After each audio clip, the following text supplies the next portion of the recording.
మీ business ఏదైనా మీ ఊర్లో promotion చేయాలంటే అది సుమన్ టీవీతోనే సాధ్యం. ఇప్పుడే సంప్రదించండి. నిజామాబాద్ జిల్లాలోని అతిపెద్ద జీజీహెచ్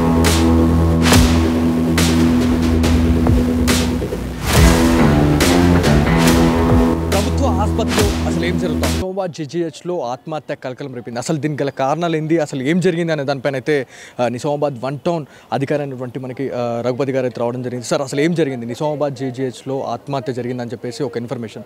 సో అసలు ఏం జరిగింది సార్? అసలు డీటెయిల్ ఏంటి? మనకి లక్ష్మణ్ అని అందాజ 50 సంవత్సరాల వయసు గల వ్యక్తి. ఆయన 7వ తారీఖు ఇక్కడ హాస్పిటల్లో ట్రీట్మెంట్ కోసం జాయిన్ కావడం జరిగింది. అతను బాడీ స్వెల్లింగ్ వస్తుందని చెప్పేసి రీజన్ తోటి జాయిన్ కావడం జరిగింది. అతనికి ట్రీట్మెంట్ 2nd ఫ్లోర్లో జరుగుతూ ఉన్నది.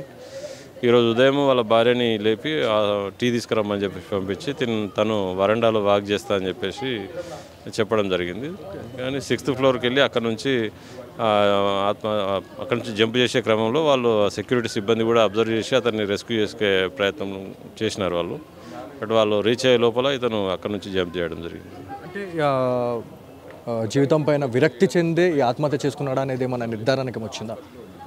అది హెల్త్ ప్రాబ్లమ్స్ తోటి చనిపోయినట్టుగా ప్రాథమికంగా నిర్ధారణకు రావడం జరిగింది. ఫర్దర్ ఇన్వెస్టిగేషన్ చేస్తాం. ఇది మొత్తానికి నిజామాబాద్ జిల్లాలో ఆత్మహత్యలు అనేటివి కలకలం రేపుతూనే ఉన్నాయి. నిజామాబాద్ జీజీహెచ్లో ఇట్లాంటి ఇన్సిడెంట్లు అనేటివి కొత్త ఏం కాదు. కాకపోతే ఆత్మహత్యలకు ఒక అడ్డాగా జీజీహెచ్ అయితే అయిపోయిందని చెప్పి తెలుస్తుంది. ఇక్కడ కొంతమంది మనతో ఫ్యామిలీ మెంబర్స్ అయితే ఉన్నారు. ఫ్యామిలీ మెంబర్స్తో కూడా మనం మాట్లాడే పరిస్థితి అయితే ఉంది. సో 6వ ఫ్లోర్ నుంచి తను ఆత్మహత్య చేసుకున్నాడు. అక్కడ నుంచి దుంకేసి చనిపోయాడు అనేది మనకు తెలుస్తూ ఉంది. సో అసలు ఒకసారి వారితో మాట్లాడే ప్రయత్నం చేద్దాం.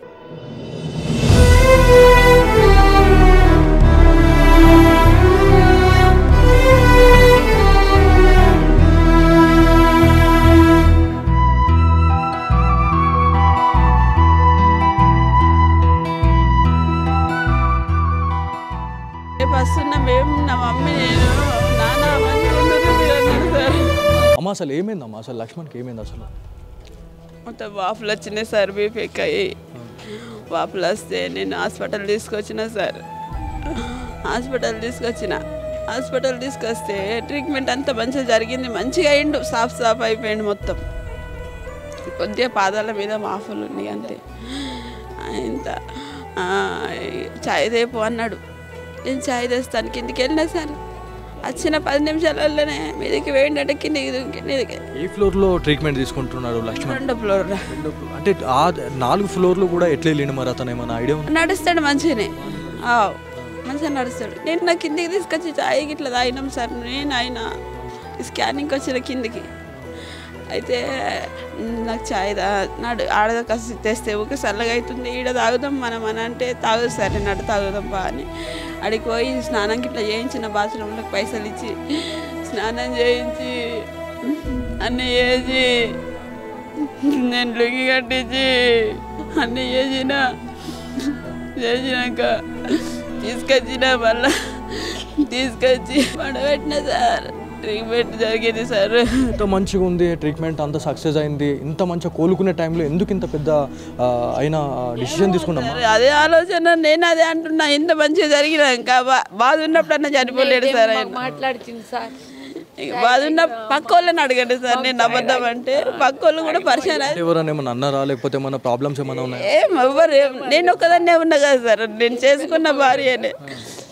నేనన్నా అయ్యా నువ్వు ఛాయ్ తెమ్మంటారు కదా, నేను తెస్తా, నువ్వు లోపలికి పో, మెల్లగా పోవాడా అడుగుతున్నారు జారుతావు ఇట్లా కూడా చెప్పిన సార్. మెల్లగా పో అంటే సరే అన్నాడు. పోయిండు సార్. పోతా అన్నాడు, పోలేండి నమ్మకట. మీరు ఎక్కడ ఉండేది? దొడ్డు కొమరయ్య నాగరం హోల్ నాగరం ఇక్కడనే. ఎన్ని డేస్ అవుతుంది ఇక్కడ ట్రీట్మెంట్? 5 రోజులు అవుతుంది. 5 రోజులు అవుతారమ్మా. నీకు లక్ష్మణ్ ఏమవుతుంది? మా దగ్గర మేము అందుకున్నామయ్యా. అట్లానే సార్ ఇలా పోమ్మంటాడు ఎట్లన్నా సార్ అని వచ్చేసినాం సార్. నేను అన్నీ అనుకున్నానా, ఇక నైట్ అంతా నాకు నిద్ర లేదు.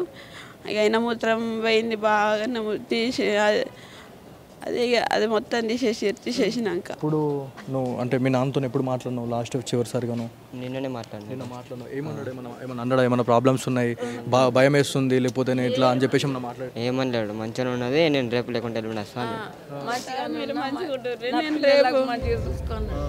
రేపు వస్తున్నా మేము నా మమ్మీ నేను నాన్న మంచిగా ఉండరు మీరు అన్నాడు సార్.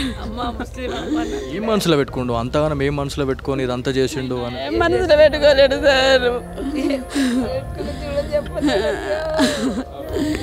ఏం చెప్పలేడు అయ్యా. నేను మంచిగా నన్ను ఇంకా నా కాళ్ళ దగ్గర పెట్టుకొని నీ కాళ్ళు చల్లగా అవుతాయి అని కాళ్ళ దగ్గర పెట్టి దుప్పటి కప్పుకొని నువ్వు ఇట్లా నా పంట వరకు నువ్వు అంటే మీరేమవుతారు లక్ష్మణ్కి మీరేమవుతారమ్మా ఏమైంది అసలు ప్రాబ్లం ఏందమ్మా ఏమైనా ప్రాబ్లమ్స్ ఏమన్నా నాకు తెలియదు నాన్న. నేను ఇప్పుడు ఉప్మా వండుకొని వచ్చిన తెలియదు నాకు ఉన్నారా అనుకొని వచ్చిన. ఉంటాడు మీ అల్లుడు ఎట్లా ఉంటుండే మరి అందరిని మంచిగా చూసుకుంటూ ఉండే నాన్న. మంచిగా ఉంటుండే అందరితో మంచిగా ఉంటుండే. ఇంటికాడ మాట్లాడినా నేను మంచిగా ఉన్నావా లక్ష్మణ్ అంటే మంచిగా ఉన్నా అత్తమ్మ ఇంటికాడనే ఉండు. నేను వాళ్ళ ఇంటికాడ ఉన్నా 5-6 దినాలు ఉన్నా. ఇక మా ఇంటికాడ నాగారం ఇక ఇంటికాడ బియ్యం పోస్తుండని ఇంటికి పోయినా మా ఇంటికి వచ్చిన. నాకు తెలియదు ఇప్పుడు కూడా మంచిగా ఉన్నారా అనుకొని అయ్యా ఉప్మా వండుకొని వచ్చిన. నేను ఇప్పుడు కూడా మంచిగా ఉండొచ్చు అని ఉప్మా వండుకొని వచ్చిన. నాకు తెలియదు. ఇది మొత్తానికి నిజామాబాద్ జిల్లాలో దారుణం అయితే జరిగింది. కాకపోతే ఇంకొక 2 రోజులలో డిశ్చార్జ్ అయ్యే టైంలో లక్ష్మణ్ చనిపోవడం అనేది తీవ్ర విషాదం అయితే నెలకొంది అని చెప్తా ఉన్నారు. ఎవరైతే మనకి దాదాపుగా అంటే మనకు ఒక 5 days నుంచి కూడా ట్రీట్మెంట్ అయితే తీసుకుంటున్నారు. కోలుకున్న టైంలోనే దుంకి ఆ పైనుంచి కిందికి దుంకి అయితే తను చనిపోయాడు అనేది తెలుస్తూ ఉంది. సో పోలీస్ ఇన్వెస్టిగేషన్లో భాగంగా ఎలాంటి నిజాలు బయట పెట్టబోతా ఉన్నారు అనే దానిపైన అయితే ఒక చాలా పెద్ద చర్చ అయితే ఉంది. కాకపోతే నిజామాబాద్ జిల్లాలోని జీజీహెచ్లో మాత్రం ఆత్మహత్యలు కలకలం రేపుతూనే ఉన్నాయి. సో ఇది ఇక్కడ ఉన్న తాజా పరిస్థితి. కెమెరా పర్సన్ కార్తిక్తో బాలు, సుమన్ టీవీ, నిజామాబాద్ నుంచి.